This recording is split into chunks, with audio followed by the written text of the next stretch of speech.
Okay, this is going to be a preview of the men's basketball NCAA tournament for 2021. So after not getting it last year, we're finally getting it again. And yeah, man, I'm really excited for it. I think there's a lot of excitement in the air. There's, this is going to be great competition. I think everything is going to be great, minus the commercial breaks. But yeah, man, let's get right into it. Let's start with the West region. And I know a lot of you guys have gotten into sports betting, so maybe you can use some of this as a way to fill out the brackets. Based on what I've seen this year, I'll try to offer as much insight as I can, because I really got into college basketball the last month and a half. I think it's been a good season. It's been competitive. Okay, so the West, we have Gonzaga, the Gonzaga bracket. Let me just offer some insight about Gonzaga. They're obviously good. They're going to be the favorites for this tournament. They're 26-0. They have a chance to do something that hasn't been done since 1976 when Indiana, the Bobby Knight team, went undefeated in college basketball. So, yeah, this is a well-seasoned team. Mark Few, the coach, I believe he has the best winning percentage in college basketball since 1999. I remember that 1999 NCAA tournament where they had their Cinderella run. I mean, Gonzaga came out of nowhere. Everyone was like, yo, this Gonzaga team's really good. It's like, where did they come from? It's like no one really ever heard of them besides, that's the college that John Stockton went to. But since 99, they've been the powerhouse. They don't play in the best conference in college basketball. I wouldn't say the West Coast Conference is one of the best. St. Mary's, BYU, Washington, they play teams like that a lot. So I'm a little bit hesitant to just say they're going to run through everybody in this tournament, because they haven't played like the great teams from the Big Ten, or I just feel like there's better conferences than the conference that they play in. But from what I've seen about this team, it feels like men playing with boys. Judging by the way they play. I mean, they look very experienced. The big men, that big man Timmy has incredible footwork. They got guys that could shoot. They got great ball handling. They could just turn it on whenever they want to. I think they were playing St. Mary's a couple weeks ago. They were down by 13 in the conference tournament. I fell asleep to the game, and then I wake up, and then they win by 15. So they could just turn it on and off whenever they want. I mean, it just feels like that. I don't know if they were bored or whatever. But yeah, man, fundamentally, they just look like a great team. So I think it was Jay Billis. He was saying that it looks like they're going to have the easiest ride to the Final Four right here. But we'll see. They're going to play the winner of Oklahoma and Missouri, the 8-9 matchup. These two teams right here, it is what it is. They're just really solid teams that have mediocre records. Oklahoma plays in the Big 12. I think Missouri plays in the Big 12 as well. Maybe the SEC. I can't even remember. But, they play in much more difficult conferences. So, maybe one of those teams gives Gonzaga a tight run. I'm not sure. But, neither team has gotten a lot of exposure this year. You just know that they played against elite competition, so we'll see what happens there. That should definitely be a competitive matchup, the Oklahoma-Missouri team, because neither team has gotten a lot of attention, but they are solid teams despite their records. All right, so the 5-12 matchup, you're going to get Creighton taking on UCSB. I'm assuming that's Santa Barbara. Creighton and Santa Barbara right here. So here's the thing about Creighton. Obviously they got blown out in the Big East championship game. But I love Creighton, though, from what I've seen. I think their shooting in transition is incredible. They got guys that can shoot, but at the same time, if the shot's not going in, they could post up.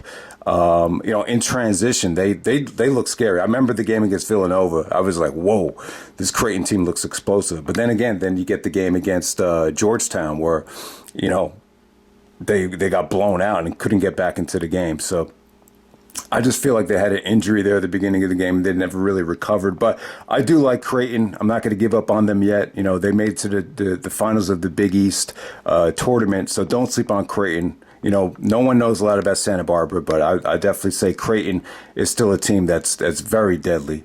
Because they, when their defense is clicking and they're shooting in transition, I think they could play with anybody from what I've seen. All right, so next up, you're going to get Virginia taking on Ohio, regular Ohio, Virginia versus Ohio. All right, so there's a little bit of skepticism about this game because, Virginia had to pull out of the ACC tournament. One of the guys tested positive. But let's remember, Virginia is the defending national champions here. we didn't get a tournament last year. So, this isn't the stacked team that the 2019 version was. When they had some unbelievable games. They made some unbelievable shots in that tournament, and ultimately they won the tournament. But you know what Virginia is? They're going to be very difficult to beat because they're just so well coached defensively. They're a defensively oriented team. They're not that talented. The point guard, he could play with anybody. The point guard, from what I've seen, I think he's a mix of Asian and black. The point guard for Virginia, he's good, but they're just a pretty generic team offensively, but if they can manage to be healthy, I think they can win a couple games in this tournament. So I definitely like them over Ohio. All right, the next game we have the 6th seed USC taking on the winner of Wichita State and Drake. All right, so USC, yeah, I would definitely be, I would definitely pick USC here because, from what I've seen, this kid, the kid that they have, it's going to be number 2 in the draft. I think his name is Evan Mobley. He looks like a Brandon Ingram, Kevin Durant. That type of length, that type of shooting. So at the same time, they have great guard play. They've been probably one of the best teams in the Pac-12 this past year. So I would definitely go with USC. Wichita State is not the program that they once were. A lot has happened there. Drake wouldn't be a bad upset, but still, Drake needs to win the playing game to get into that situation. So there's still too much up in the air right there. So yeah, definitely focus on USC. A lot of people think USC is going to be a sleeper, so don't sleep on them. They're going to have the second pick in the draft, according to a lot of the experts. So, all right, so Kansas is going to be taking on Eastern Washington, and I like Kansas. I just think they got off to a slow start. Obviously, they're not as talented as some of the other Kansas teams from the past. But yeah, make no mistake about it, Kansas didn't have the down year that Kentucky had or Duke had or even that Carolina had. Kansas still, they got a good team. That Abaji kid is a great player.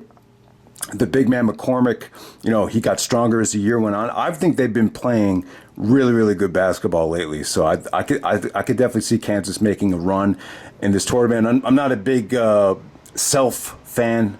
The coach, I don't know, something about him. I'm just not a big fan of him. But let's be honest, man. Kansas, year in and year out, they're just a great program, and this might be one of the years where they just get stronger as the year went on because they didn't get off to a great start. But I like what I've seen from them. All right, so next up, we're going to get the 7th seed Oregon taking on number 10 VCU. I like Oregon here. Based on what I've seen from VCU in the A10 championship, there's just nothing I took away from that game that will make me think that they're a threat in this tournament.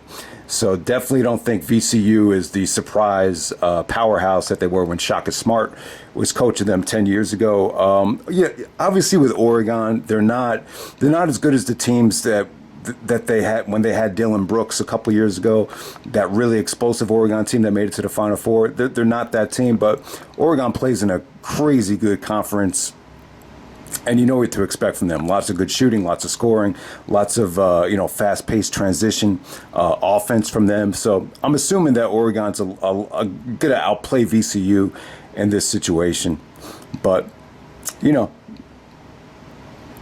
there's not a lot out there about Oregon right now, so we'll see what happens there. All right, so number 2, we're going to get Iowa taking on Grand Canyon, the number 15 seed. All right, so Iowa has Luka Garza, one of the best players, the Big Ten Player of the Year. I mean, he's like a white version of Shaq, but he could shoot it. Yeah, I mean, he's a great player. I just feel like the tournament, for a player like this, the tournament is extremely difficult because, if you get into foul trouble, you're screwed. If you double team him and key on him, you're screwed. It's just, I just don't think the NCAA tournament is made for a guy like Luka Garza. And plus, I know one of the best players just tore his meniscus a couple weeks ago. So I don't know, but I think Iowa's good enough to win 1 or 2 games in this tournament, but for them to, advance over and over again into the Sweet 16 or even the Elite 8, I think it's asking a lot. But I'm a big fan of Garza, but I just don't think the tournament is made for a guy like this in this climate. But we'll see what happens there. All right, so let's move on to the Let's move on to the Michigan side of things. The Eastern bracket, you're going to get Michigan taking on Mount St. Mary's or Texas Southern. All right, so here's my thing about Michigan. All right, so congrats to Juwan Howard. You know, this is the first time Michigan has been a number one seed since the Fab Five. So, yeah, I mean, they've gotten a lot of exposure this year. But based on what I've seen, man, I'm just not sold on them going into the tournament. I don't know if it has to do with Isaiah Livers getting injured, because they just definitely did not look like the same team last couple of weeks. They got blown out by Illinois. They weren't even competitive in that game. And then the game against Ohio State, it got close at the end, but the whole game I was just like, man, Michigan, something's just lacking here. They're just not in this game. It didn't seem like the game was even competitive, even though, you know, they had a little bit of a comeback at the end. So they haven't looked good against the elite teams, the Illinois, the Ohio States. You know, maybe they could still beat a Michigan State. You know, maybe they obviously they could still beat a team like Maryland. But, you know, I think they're probably the weakest out of all these number one seeds based on what I've seen. And from what I'm hearing, Isaiah Livers isn't going to be back until the Sweet 16. So I think that's definitely going to hurt them. Okay, so next up you're going to get the 8-9 matchup. So the winner of, you know, Michigan's going to play the winner of LSU and St. Bonaventure. So St. Bonaventure back in the NCAA tournament, the third time of the decade. So congrats to Mark Schmidt, man. You know, when Mark Schmidt took this job, you know, they were recovering from a scandal, and he's just done a great job recruiting. You know, he knows how to recruit kids from the inner city, and you know, yeah. So he's done an excellent job. They won the Atlantic 10. They beat VCU in the finals. From what I've seen, you know, the St. Bonaventure, this coach doesn't put a lot of value into shooting for obvious reasons, but you know, they're great defensively. They got some good athletes. The point guard Lofton, very impressive for what I've seen. He had a really big game against VCU. So yeah, man, from a defensive standpoint, yeah, they're not a bad team at all. They definitely have some good athletes, very strong kids as well, very well built. So Schmidt's done an unbelievable job, you know, getting this team, you know, some respectability over the last decade. You know, because, you know, they were like, if you go back to like 2004, 2005, they were like 2-26. So that's how big of a hole this coach had to dig St. Bonaventure out of. But, you know, they're going to be going up against LSU. LSU's the better offensive team. That kid that wears the really, really high shorts, he could score with anybody. So they got a lot of scoring on LSU. LSU's an offensive powerhouse. So it should be interesting. This is offense versus defense right here. You know, I would assume LSU could take this game. So we'll move on from there. All right, number 5 is going to be Colorado is going to be taking on Georgetown. So Colorado, Georgetown in that 5 versus 12 matchup. You know what? I like Georgetown in this matchup right here. I know Colorado, you know, has a great player, and they got guys that could score. But Georgetown, I don't know. I just feel like, you know, they're probably the sentimental favorite for everybody, especially with what's going on with Patrick Ewing right there. So what I've seen from Georgetown is, yeah, the freshman point guard is good, man. He's not bad at all. The shooting is not bad, I would say, but they're more of a grinded out defensive team. They're so good defensively that they don't have to double team, and you know, they just had some grinded out wars in the Big East tournament. You know, they beat Villanova by 1 point. They make all their free throws. They're a great free throw shooting team. So that definitely goes a long way. And they just got some really, really good kids that have great length and great athleticism. I mean, from a talent standpoint, there's no one as talented as, say, you know, the kid that's on Oklahoma State right now. I mean, obviously they don't have a lot of, you know, great scorers on this team, but they're playing like a good team. You know, they ended up losing their best player, Matt McClung. He actually went to Texas State, and you know, Jimmy Jackson even said on commentary, it's for Georgetown, it's been addition by subtraction. You know, they got off to a slow start, but you know, they won the Big East tournament. You know, Ewing has proven that he's become a great coach. 15 years in the NBA, never got an offer, but you know, I'm really happy for Patrick Ewing. And, you know, the Colorado-Georgetown matchup, I don't think it's going to be an easy victory for Georgetown, but I'm rooting for them though. So let's see what happens there. All right, next up you're going to get Florida State taking on UNC Greensboro in the 4-13 matchup. Yeah, I mean, give Florida State credit. You know, the ACC had a lot of disappointing teams this year, but you know they've probably been the most consistent team in the ACC. I know they lost the ACC tournament final to Georgia Tech, but you got to like what you see from Florida State. They just have a lot of big athletes that, you know, they got guys that can shoot it. They got guys that, you know, can rim protect. So Florida State, you know, when they're clicking on all cylinders, they're not going to be easy to beat. All right, so number 6 versus number 11, you're going to get BYU. You know, BYU had some wars with Gonzaga this year, so they're going to be taking on the winner of Michigan State and UCLA. I'm assuming it's going to be Michigan State. From what I've seen, UCLA, they haven't had the buzz. They haven't got the recognition this year. I mean, I don't know what to make of them. They just haven't generated a lot of noise. From what I've seen, Michigan State has gotten better as the season has went on. I feel like they still got some really, really good talent that could go one-on-one. The lefty, what's his name again? The lefty on Michigan State is really, really good. So I would actually pick Michigan State over BYU in that game, but that should be a tremendous matchup right there. So look out for Michigan State. You know, their record isn't indicative of how good they are from what I've seen. All right, so number 3, you're going to get Texas taking on Abilene Christian. Texas is good, man. You know, Shaka Smart. That hiring has finally paid dividends, as Texas hired Shaka Smart almost a long time ago.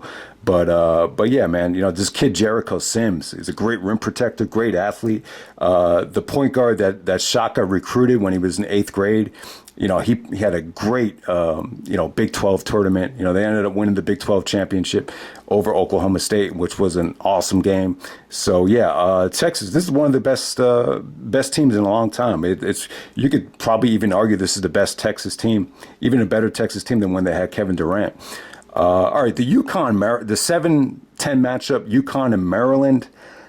Oh man, I don't know. I feel like out of any game in this first round, this is the one that could go either way. You know, neither team has been that impressive heading into the tournament. But a lot of people really loved UConn to win the Big East championship. There's a lot of people that thought like this was their tournament to win, and they just didn't look that impressive. But yeah, I would go with UConn in this game. I think Maryland is solid, but you know, I don't think either team is really. I don't think either team really screams, you know, that they can win this game right here. So, yeah, I would go with UConn over Maryland. But yeah, I mean, Maryland played in the better conference, but I just feel like UConn is pretty much due for a win right there. But that's a game that could definitely go either way. So let's just move on. All right, number 2, you're gonna get Alabama taking on Iona. So Alabama had a great season. You know, obviously Avery Johnson was the coach a couple years ago.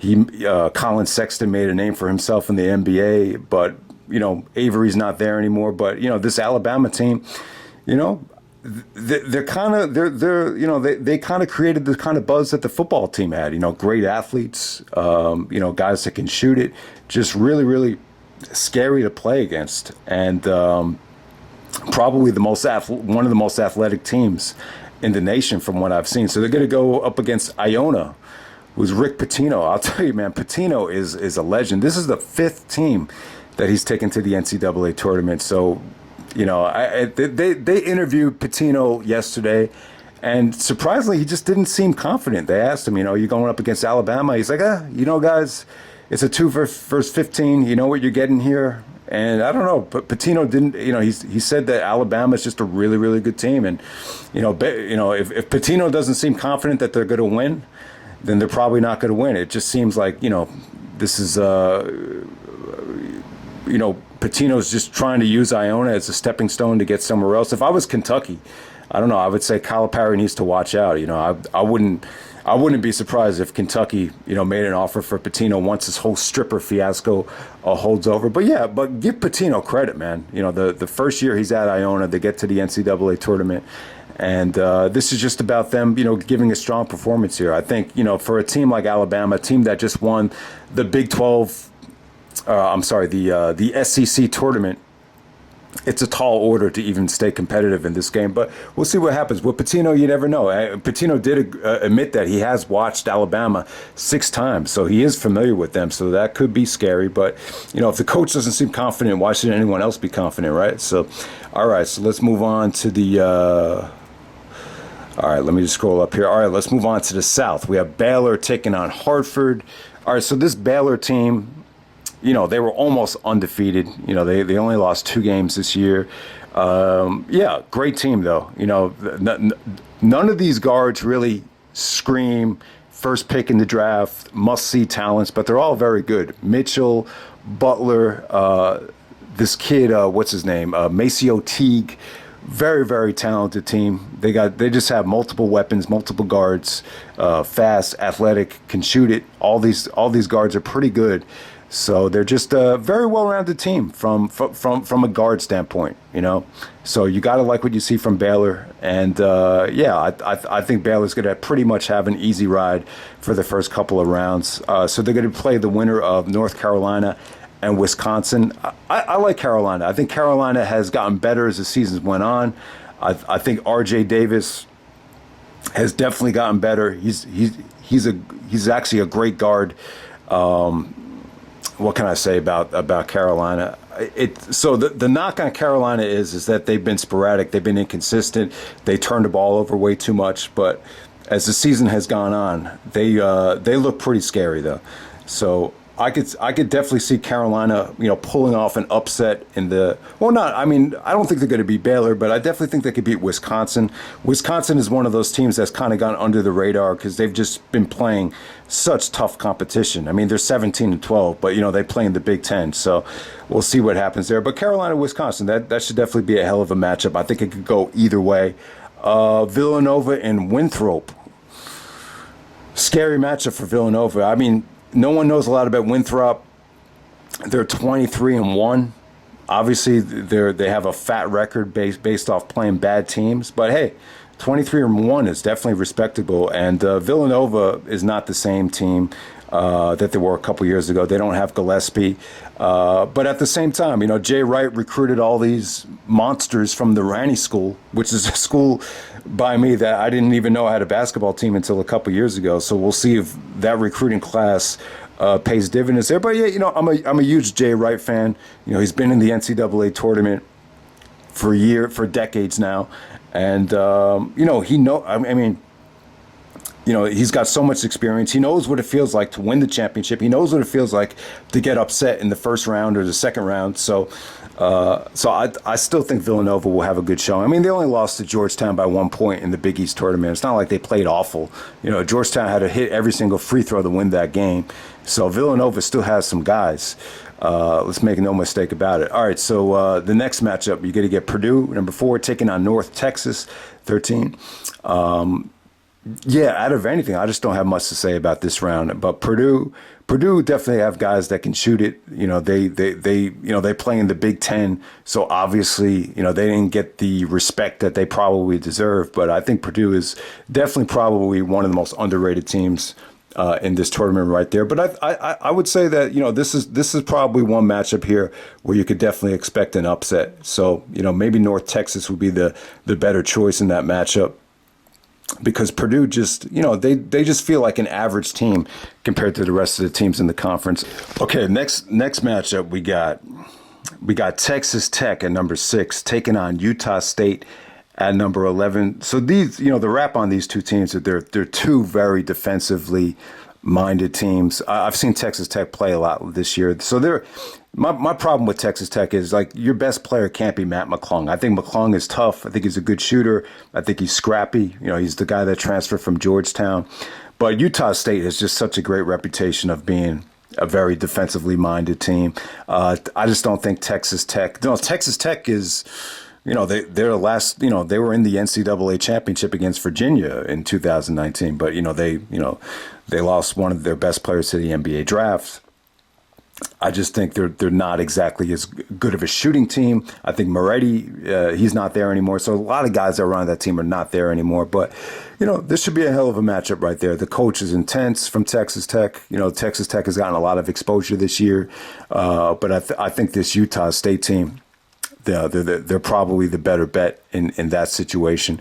Okay, so next up, you got to get Arkansas, the 3rd seed, taking on Colgate, the 14th seed. So Colgate won the conference tournament, but I just think Arkansas just plays in a much more chaotic, much more competitive division right there. Arkansas has been numbered in to be a 3 seed for a couple of weeks now, and they pretty much maintain where you thought they were going to be. So Arkansas is probably the better bet in that game. Florida and Virginia Tech. Florida 7, Virginia Tech at 10. I'm going to say you want to go Virginia Tech over Florida. Florida, they're okay. I would say that they're at their best when they're in transition. From what I've seen, the coach is like a little psycho. But I just think Virginia Tech is hotter right now. They just had a more impressive showcase in the ACC tournament as opposed to what Florida has shown recently. So I would definitely say Virginia Tech over Florida. That's an easy choice for an upset right there. Okay, so Ohio State taking on Oral Roberts in the 2 versus 15 matchup. So my thoughts on Ohio State. Not that athletic. That guy Liddell, he's more of a ground and pound, grinded out guy. The guard Walker on Ohio State is, I wouldn't say he's flashily athletic, but his ball handling skills are good. He does kind of remind me of Kemba Walker when he gets into the lane, how he keeps his dribble, how he's able to kind of maintain composure when going up for a layup. The kid that really impressed me yesterday, what was his name? Washington on Ohio State. I thought he was incredible. So Ohio State's really, really good. I mean, the fact that they got to the Big Ten championship, Illinois had the game actually ended up going into overtime. So it tells you how good Ohio State is. They're a lot better than I think anyone anticipated. So I definitely think they're going to make a tight run there. All right, so let's move on to the final bracket, the Midwest. We have Illinois taking on Drexel in the first round. So Illinois is really good. DeSumo reminds me of Drew Holiday. I think he could be, I think they got him going at 18 or 19 in the draft. But to me, I just think he looks like he could be like the next Drew Holiday. So he's really good. Illinois has so many guards that could create space off the dribble. I think they're athletic. The Kofi Coburn, the guy has like a Shaq-like body. Definitely not as good as Shaq, or I don't even think he's as good as Luka Garza, but the guy's definitely a beast. So the combination of that big guy in the middle with those guards, my pick to win the NCAA championship is Illinois. They played in the best conference the whole year. And they just won the tournament, and I just feel like they're the best team. The way they beat Michigan, the way they the explosiveness. So I'm a huge fan of Illinois. They'd be my pick to win the championship. I'm just saying that right now. So all right, so they're going to play the winner of Loyola Chicago. That's that Sister Jean school, right? Taking on Georgia Tech. I'm going to go with Georgia Tech here. They just won the ACC championship.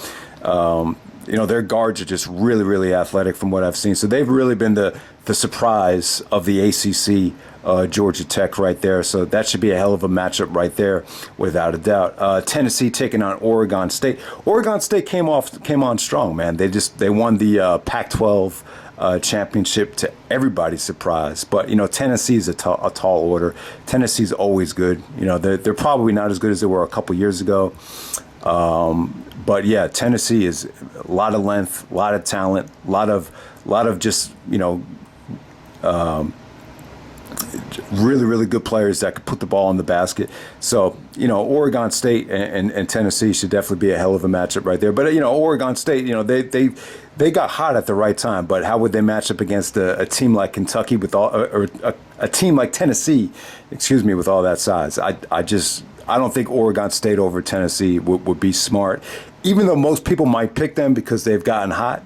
That could be fool's gold if you pick Oregon State over Tennessee.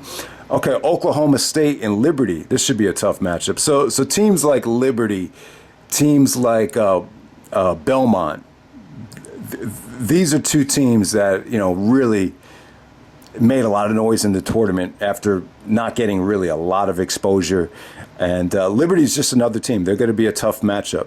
I think it was Jay Billis who said that Oklahoma State they got pretty unlucky by having to play Liberty in the first round. So that could go either way. Usually these teams that have a great player, like Oklahoma State has this kid, Cade Cunningham. I like what I've seen. I think Cade Cunningham is great. He's smooth. I'm trying to think of who he reminds me of, but he's just really, really, he could shoot it. Yeah, his ball handling skills are pretty tremendous. I mean, he definitely looks like an NBA player playing with college kids out there. So he's good. But a lot of times when a team has the great NBA player, it doesn't always equate to them winning in the NCAA tournament. So, yeah, I mean, I don't know a lot about Liberty. I do know that they've had some pretty impressive showings in the NCAA tournament for the last couple of years. So that should be a hell of a matchup right there. And I know some people thought Oklahoma State got a bad draw, but Oklahoma State's a good team, though. It's not just the great player, Cade Cunningham.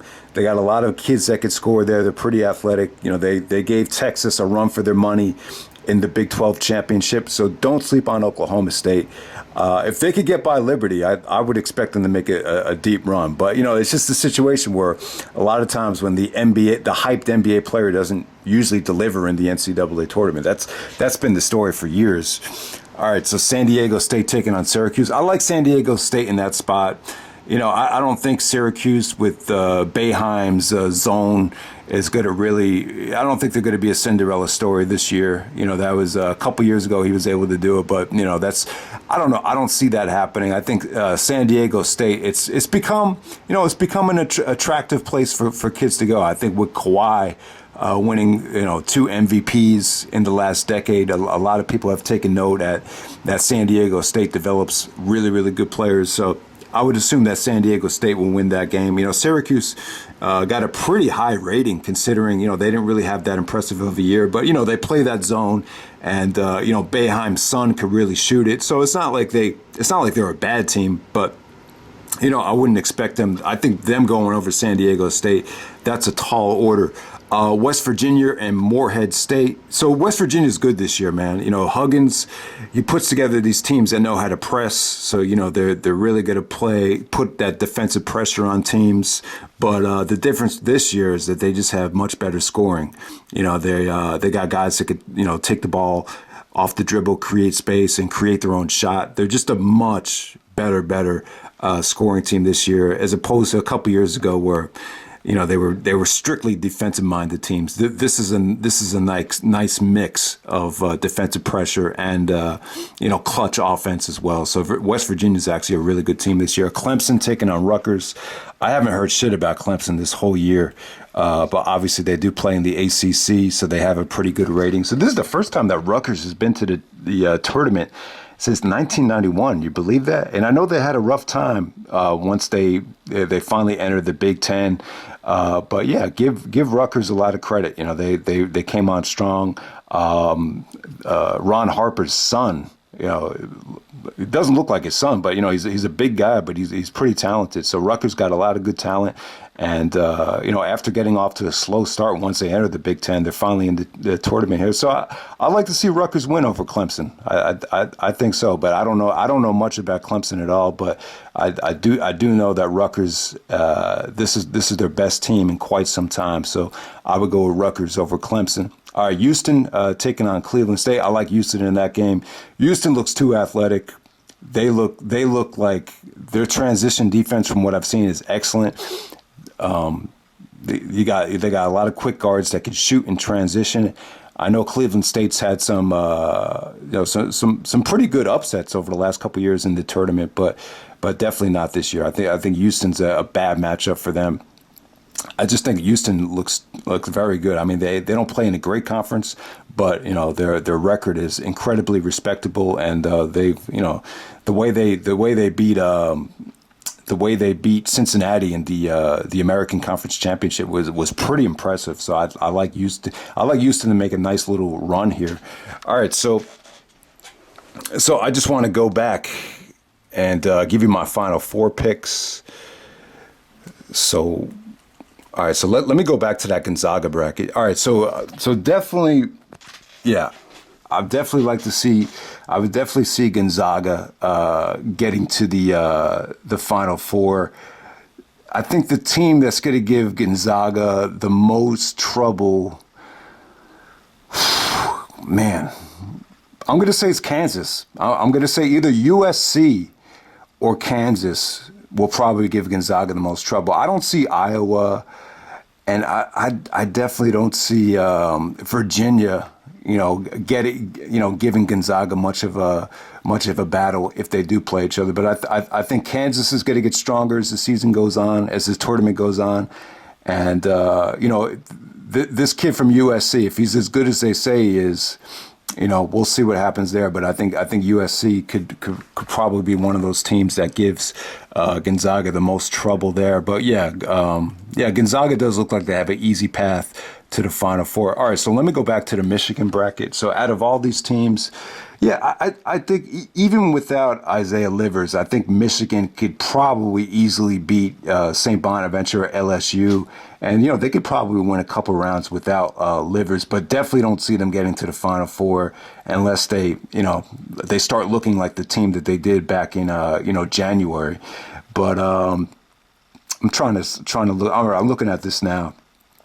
And, my sentimental favorite would probably be Georgetown. But, if you were betting money on this thing, what's the team that's going to give Michigan the most trouble going into the Final Four? Yeah, I mean, Florida State's good, but I don't see them getting to the Final Four. So I'm going to say, Alabama looks scary athletic. But I'm going to say Texas. I'm going to say, Texas is the team that's going to give Michigan the most trouble here. So if you're going to put money on this thing, I would go with Texas getting to the Final Four over Michigan without a doubt. All right, so let's get back. Let me get back up to the Southern bracket here. All right, so obviously a lot of people have Baylor going to the Final Four. So out of all of these teams, the team that's going to give Baylor the most trouble, definitely not Arkansas. Definitely not Texas Tech. No way. Yeah, Baylor's going to have a pretty easy run. I really do. Unless, I think that North Carolina matchup against Baylor, that should be a lot of fun. But to think that North Carolina could actually win with all those young guards over the experience of Baylor, that's a tall order. But I'm going to say, it's pretty easy. I'm going to say Ohio State. Ohio State would upset Baylor. I could see that happening. I think Ohio State is really good. I think they're defensively, and I just think they just have a nice combination of not athletic guards, but just solid guards and just really good rim protection. That Liddell kid, he's a great rebounder, great rim protector for his size. So, I'm going to say Ohio State's going to be the team that's going to give Baylor a lot of issues. I would actually go with Ohio State over Baylor, believe it or not. But that should be a lot of fun once they do meet. All right, so Illinois. So I like Illinois to win this whole thing, without a doubt. But out of all these teams, so who's going to give Illinois the most trouble? Oh, man.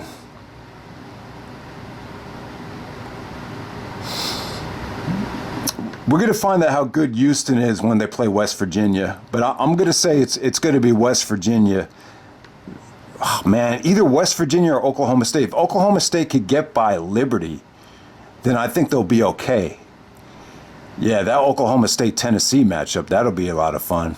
I think Illinois is the best team here, but I think the toughest matchup that Illinois is going to have, it's either going to be Oklahoma State in the Sweet 16, or it's going to be. We'll find out how good Houston is, but I'm going to go with West Virginia over Houston. So when Illinois plays either West Virginia or Houston, that should be a hell of a match. But I think they could beat either team. So definitely, man. So I like Illinois over Ohio State. So we get Illinois and Ohio State again in the Final Four. That would be a great matchup. But I think Illinois just has too much athleticism for Ohio State.